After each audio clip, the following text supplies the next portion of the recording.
And good evening, States Rights Radio. We're going to you live here in Washington, D.C. right now. We're going to have a little political discussion with our good friend, New Jersey libertarian, Mr. Tyler.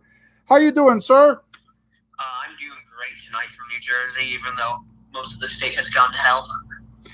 Yeah, that's a pretty of an understatement. I was in New Jersey a couple of years ago, and I had no idea in the Garden State you couldn't pump your own gas, and it's a fine, and sometimes I think it's even imprisonment if a police officer, law enforcement sees you. So, you can't pump your own gas. What the heck is going on there?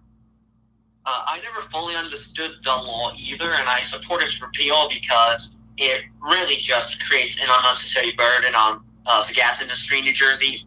It causes them to hire more workers, and then they have to raise their prices, etc. And it causes damage to the citizens, paying fines, imprisonment, really getting worthless stuff on your criminal record that isn't a crime. Because by definition, for something to be a crime, you have to be hurting someone, and you're not hurting anyone by doing it. But the state has the power to do it, as the Constitution says in the 10th Amendment. All power is not granted to the general government, nor prohibited to the states, belong to the states. That's right. I mean, if the majority of New Jersey residents elect a majority of legislators that want to pass these type of these type of legislations, and they want to elect the governor that would support this legislation, then, I mean, that's what the majority rules. I mean, there is such thing that, you can become the majority if you campaign grassroots and knock them out of office, but majority rules with the 10th Amendment. So, I mean, that's the sad thing, that the majority want this sort of, maybe, I don't know if the majority wants these sort of laws, but until then, the majority rules. Yep. Well, New Jersey, I'm saying now, I think I'm starting to see it change a bit. Even with the election of Governor Murphy, he is even getting crap from New Jersey Democrats. And if you look, the New Jersey Libertarian Party is actually the fastest growing party in the Garden State right now. We're getting more and more support. For example, Murray Saverin, who's running for the Senate in the Libertarian Party, got the endorsement of a former Republican congressman from New Jersey today, which just shows that people are waking up. The state, I think, is starting to move away from the two-party system, but it is especially starting to move away from the left if you give it time. Okay. I mean, New Jersey is a strange state. In 1864, they voted for George McClellan, the Democrat candidate, against Abraham Lincoln. And that's just, that really boggles the mind that New Jersey voted for McClellan and not for Lincoln. But again, strange bedfellows come in politics, and I guess that's one of them. I mean, hey, McClellan wasn't that bad of a governor for us when he after the war. But yeah, like you said, 1864, we did go for McClellan. But I think you can excuse that, because even though the National Democratic Party was running on peace with the rebels in the South, McClellan was considered himself a war Democrat and wanted to continue fighting. But even with that, I mean, 1860, New Jersey's electoral votes were split. Half went for Abraham Lincoln, the other half went for Stephen Douglas.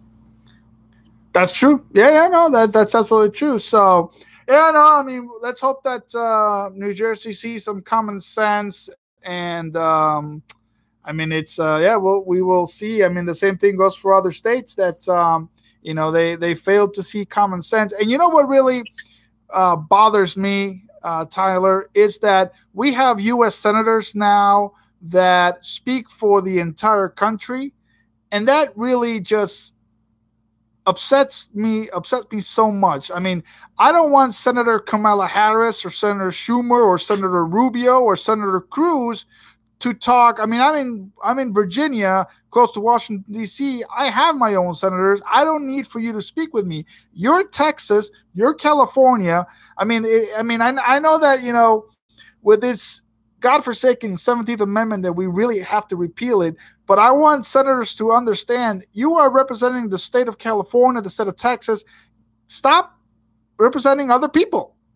Well, you have it exactly. For example, during the Virginia ratifying convention for the Constitution, Patrick Henry was very worried that people might take language and for politicians to speak for the whole country. And he said, sir, who gave them the authority to say we the people instead of we the states? So there's an emphasis that the states are supposed to be sovereign and they're supposed to be taking care of their own issues, and that is the reason why the legislator was supposed to have the senator, supposed to elect the senators. And like you said, it was that godforsaken 17th Amendment that really caused an upheaval. I mean, Charles Pinckney really emphasized the importance of the states because his original preamble to the Constitution, which was changed by Gouverneur Morris, I believe, originally said, "We the people of the states of," and it listed all the states, "do ordain and establish this Constitution for the free and independent states of America." So, as we were saying, the states are sovereign. The states are supposed to represent themselves. One state isn't supposed to represent the entire nation. One senator isn't supposed to represent the entire nation. Yeah, no, you're absolutely right. And, it's ironic that, just speaking a little more on this issue so people can understand, it's ironic that in 1913, when they passed this godforsaken 17th Amendment, Democrats were against the 17th Amendment. And there was one Democrat from Arkansas, Senator Jeff Davis, then Governor Jeff Davis of Arkansas, to paraphrase him, is that, we don't, he was saying that, it doesn't matter if you are direct electing senators or they are indirectly, you're still being represented by the people through the legislature. So you're still being represented by the people. So despite if you're being directly or indirectly, there's still some linked to the people. Exactly. And the problem is, if we could fix this whole system of senators speaking for the people at large, so the people of their state, then maybe we can talk about keeping the 17th Amendment. But that's not happening, which is why I support repealing it. Because as we are sovereign states of the Union, our states are supposed to be represented. For example, a lot of people made this. I consider myself pretty nationalistic, but the word nationalist has a bad name now, so I really don't like to use it. But this, you could say, Hamiltonian myth of one people in one consolidated country is just horrible. Because, like you said and I've said, we are sovereign states in a union. For example, Thomas Jefferson compares these United States, United is lowercase and states is capitalized, meaning plural, to the state of Great Britain. All these states in this union are sovereign in most of their senses, but for some reason, because of the 17th Amendment, we're starting to trying to consolidate the states into one national government. When the Constitution, and if you look at the ratifying conventions, show it's not supposed to be like that. No, and and that's I've always, I'm writing articles and I'm writing and with regard to the Commerce Clause and all that. I don't believe that the founding fathers meant that the central government was there to regulate anything. I strongly believe that the founding fathers, from Jefferson to Madison to Monroe to Washington to Adams, etc., believed that the central government was there to administer the states, administer the country, administer the government. Let the states dictate power and form unions between them. And so if there's a discrepancy, then the central government will come in and administer and settle the dispute. That's what I believe. That's what the founding fathers meant. But of course, Robert H. Jackson and a few other justices that are, I call them bureaucrat jurists and not jurists. They want a central government to power, to control, and that's also that's been. I mean, that whole change. I mean, people say that could have changed during Lincoln. Other people say that changed during Woodrow Wilson or FDR, or even LBJ or Nixon, or even modern day Obama or Trump. I've heard a lot of people allude that problem to Andrew Jackson's consolidation of the executive branch. Yes. But like you said, our senators and representatives take the Commerce Clause and the General Welfare Clause as well out of context. And if you actually look to founding father from Connecticut, Roger Sherman, who inserted the General Welfare Clause and strongly supported the Commerce Clause into the Constitution, he actually says what those two means. He defines them. He said if I remember correctly, the objects of the Union were few. First, defense against foreign danger. Second, against internal disputes and a resort to force. Thirdly, treaties with foreign nations. Fourthly, regulating foreign commerce and drawing revenue from it. All other matters, civil and criminal, would be much better in the hands of the states. So he defines what those clauses are supposed to do. Yet everyone ignores Roger Sherman when you could call him the father of these clauses, and he says, no, we're not supposed to be giving Congress every power it wants with these clauses. I'm defining it right here. No, you're absolutely right. Roger Sherman, I've read his writings, and he's another one that, like James Madison, really dictates and really tells what the role of this republic is supposed to be. And it's just, like I mentioned, all this, it could have started with Andrew Jackson when, he behaved like a tyrant in chief. It could be, and then of course, I think Andrew Jackson set that precedence, and so there have been presidents that have really maintained a chief of state, a chief executive of what it's supposed to be, and other ones have been a tyrant in chief. And I think more in the 21st century and the 20th century, we've seen that into a more of a tyrant in chief, and we see it now. I mean, we really see it now with Obama. 8 years of Obama. I mean, I always kept saying on all my Twitter pages and all my writings, we did not elect a premier and we did not elect a caudillo. We elected a chief executive in the constitutional republic. And I don't see no difference from Trump to Obama. I see that they're both tyrant in chief. I don't see that he's giving any power to the states. The same thing as Obama. And I could give you one specific detail. When Boeing decided to move its operations from Washington State to South Carolina, President Obama filed with the National Labor Relations Board an injunction that they couldn't do that. Well, I mean, that's a violation of free enterprise and also a violation of state commerce. And then people under Donald Trump's administration did the same thing when Delta Airlines didn't want to renew some NRA licenses or something like that, and then they started punishing Delta Airlines. You can't really do that. So that's being like a tyrant in chief, and that's why I see no difference between Trump or Obama or anything like that. I don't know if you agree with me. To bring up your point about tyrant in chief, you're exactly right. I mean, if you look back in several letters Jefferson wrote to James Madison in 1787, he said he equates the current president, when the Constitution was being ratified, to a Polish king. It's pretty weak, but he said, even like the Polish king, it's elected and it's really weak. That power will grow, which is why we need checks and balances on it. So Jefferson even said this weak Polish king we have right now will eventually grow into a King George if we are vigilant. And he said that in letters in 1787 and 1788, I believe. But moving on to Trump points, I'm mixed about President Trump. I like some points he did. I don't like other things he said. For example, I take a really Rand Paulish position on President Trump. So not the biggest fan, but I don't hate him. I believe he's doing a better job than Obama. But I think if he wants to get reelected, he needs to remove Attorney General Jeff Sessions, because I believe Jeff Sessions is the real enemy of the states in the administration. I don't think it's Trump. I think it's Jeff Sessions, who's whispering in Trump's ear like the devil on his right shoulder, telling him, oh no, the Constitution can allow you to do this. The Constitution can allow you to do that.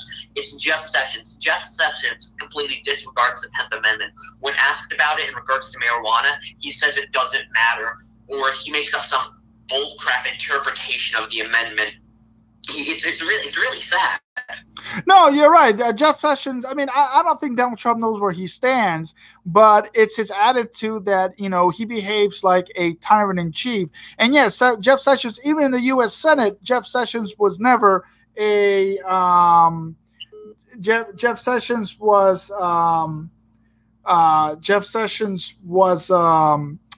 never a Federalism Republic senator, and he was always passing big government legislation. So, I mean, Jeff Sessions is no help.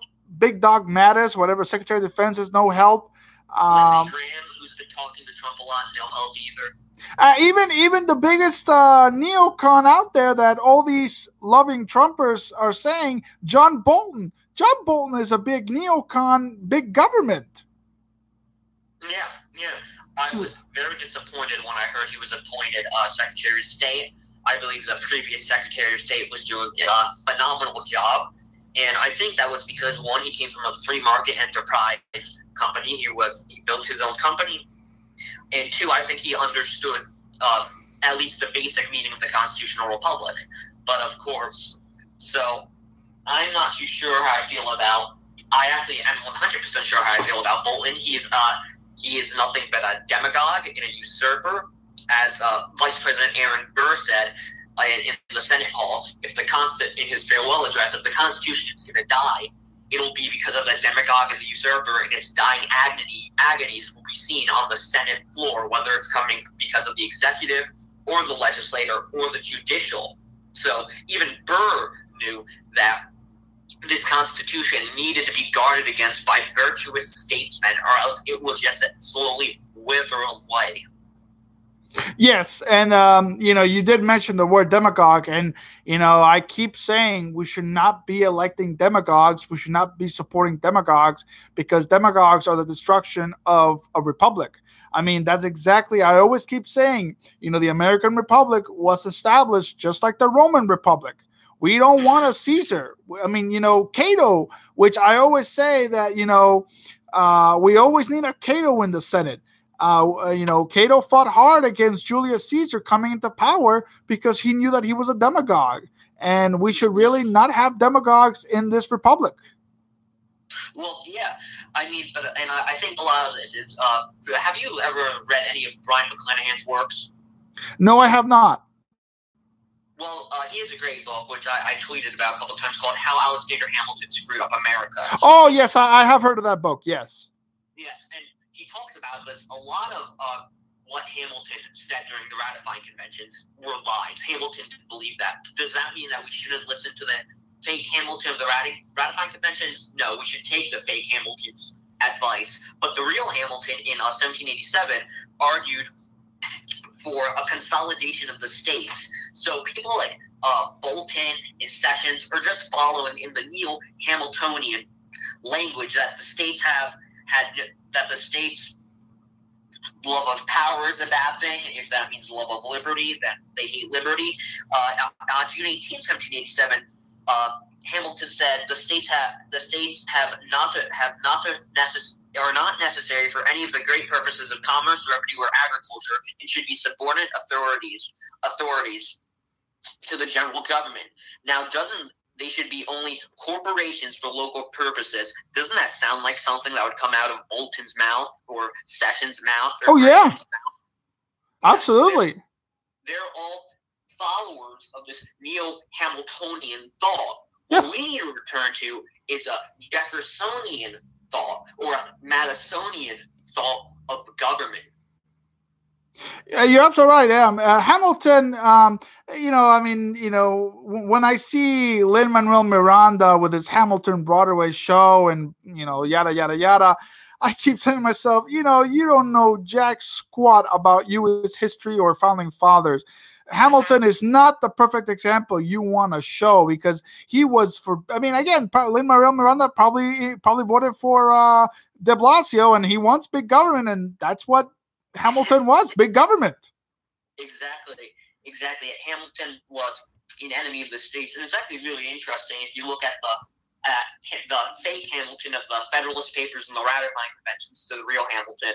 If we want to get our constitutional republic, if we want to get the Union back on track, we need to listen to the fake Hamilton of the ratifying conventions and the Federalist Papers. Even if that Hamilton was lying, it still holds true. If a murderer says murder is bad, are we gonna disagree with him? No, he may be a bad guy, but that statement he said was true. So instead of looking to the true Hamilton, we need to look to what was written in the Federalist Papers and all that. I mean, James Madison said all men with power ought to be mistrusted, and Hamilton was one of them. For example, he during the Whiskey Rebellion, he privately, without Washington knowing, actually wrote essays for local newspapers in the West to get the people to revolt, so he could bring in the army and expand federal power and hopefully destroy state governments, saying this is why we need to get rid of the states that can't handle these rebellions. Yes, no, you're absolutely right. You're absolutely right. And, I always keep saying that I told this to a friend of mine recently, that I think James Madison is a very underrated president and underrated founding father. Jefferson, he is not that underrated. I mean, to survive against a monstrosity of a central government. And we have to do that with unconstitutional acts like the Affordable Care Act, the Patriot Act, and other acts like that are so unconstitutional. By even the federal drug laws are so unconstitutional. We have to nullify those laws. And I was always looking through a video of Madison that he actually disagreed with John C. Calhoun's own nullification, because John C. Calhoun's own nullification is that he wanted other states to join in South Carolina's nullification. And that's not exactly what nullification is. I mean, when Pennsylvania passed nullifying the law of the Federal Fugitive Slave Act, they didn't say, hey, New Jersey, hey, Delaware, come with us, join us. No, they encouraged them, but they didn't say, come join us and support us. Exactly. That's not so in that sense, James Madison is very, very underrated. And people should really read more about James Madison. I completely agree. And like you're saying with Calhoun wasn't even a real nullifier. He wanted to nullify a federal tariff. And under the Constitution, the federal government had the power to put tariffs on goods. So Calhoun was actually violating the Constitution, because he was trying to get a state to do an illegal act that would take away power that the federal government was granted. But Madison said, no, you can only nullify acts that the federal government passes that aren't granted. Jefferson said nullification is a rightful remedy for sick government. And Daniel Fishel, writing as a native of Virginia during the ratifying convention, said, whenever federal power is exercised contrary to the spirit breathed by this introduction, it will be unconstitutionally exercised and ought to be resisted by the people. And James Wilson wrote, what they have not expressly wrote about the states, what they have not expressly granted, they have retained. So any act that is contrary to the spirit of the Constitution ought to be immediately nullified. Yes, no, you're right. And I am unfamiliar with, I think, yeah, you're right. I did read something that, John C. Calhoun wanted to nullify a federal tariff act, which I loathe tariffs. But that could be for another discussion. But I think the main reason why John C. Calhoun wanted to pass this type of nullification was to have other states to sympathize with South Carolina's slavery law. And that's what he wanted. We have John C. Calhoun, unlike many of others of his day, admitted slavery is evil, but it's necessary until we can slowly get rid of it. John C. Calhoun actually rose up and said, I actually don't hold slavery as a great evil. I hold it as a great blessing. Calhoun was very much so a pro-slavery advocate, which is why I'm disheartened when I see libertarians or conservatives praise John C. Calhoun when he wasn't a real conservative or libertarian or constitutionalist at all. He was a radical pro-slavery sectionalist. He was the John Brown equivalent to the slave aristocracy, I believe. Yes, no, you're absolutely right. And John C. Calhoun, you're right. He did stand up and he wrote speeches that I think the Oregon speech comes to mind, that he says that in this country, we are not divided by the rich and the poor, but the white and the black, or the white and the colored. And, this is to my fellow Democrat listeners. He was a Democrat, and he was split, and he was creating divisions within America. So don't tell me that Democrats don't like to create divisions, or liberals, because they do. Yes, every party has created, most, I should say. That would be inappropriate to say every party. But yes, they really do. And if you want even more proof, going back to, I've tweeted about him, Hugo Black, a justice I loathe, was a Democrat, a New Dealer, Franklin Roosevelt loving Democrat, and he was a member of the Ku Klux Klan. He hated Catholics, he hated African Americans, and he was put on the federal judiciary, and he was one of the followers of Hamilton who encroached on states' rights. So you can't say Democrats are this or that for civil rights, because the Democratic Party has always had some bad element in it. But it was people like Kennedy, who I really admire, Kennedy and the conservative Democrats, who fought against that. If you want to look at it, the conservative Democrats were usually the ones, a lot of times the ones fighting against it. It was the New Dealers who wanted to keep up segregation. It was the New Dealers who support the Ku Klux Klan. I mean, Lyndon B. Johnson, when talking about welfare, he said, "I'll have those N-words voting Democrat for the next 200 years." Yes, you're right. You're absolutely right. It was the New Dealers who were for segregation and contradicting federal constitutional law. But it's ironic that you mentioned JFK. Yeah, you know, from all the Kennedys, JFK is the most conservative Kennedy out there, and people don't realize that he passed the second largest corporate tax cut in U.S. history. The first one was, of course, Calvin Coolidge, but JFK was a conservative Democrat from Massachusetts. Yep, he represented the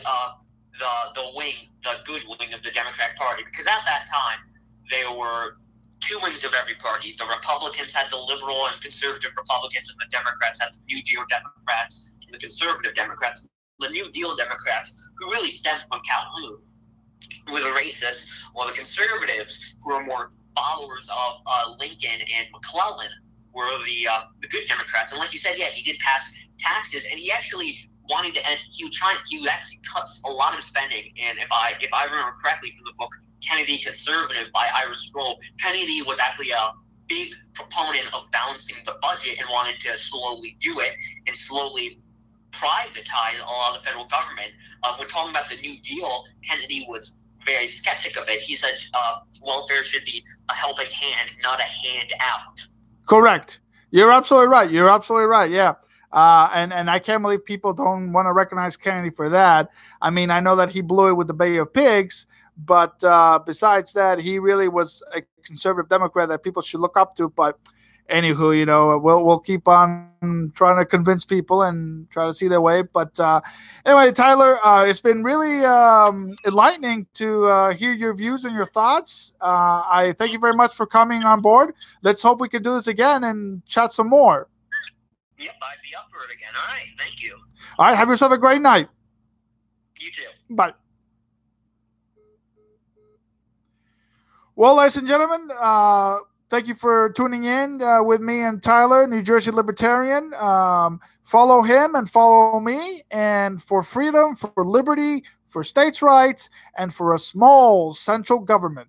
For states' rights, always. Thank you, and good evening.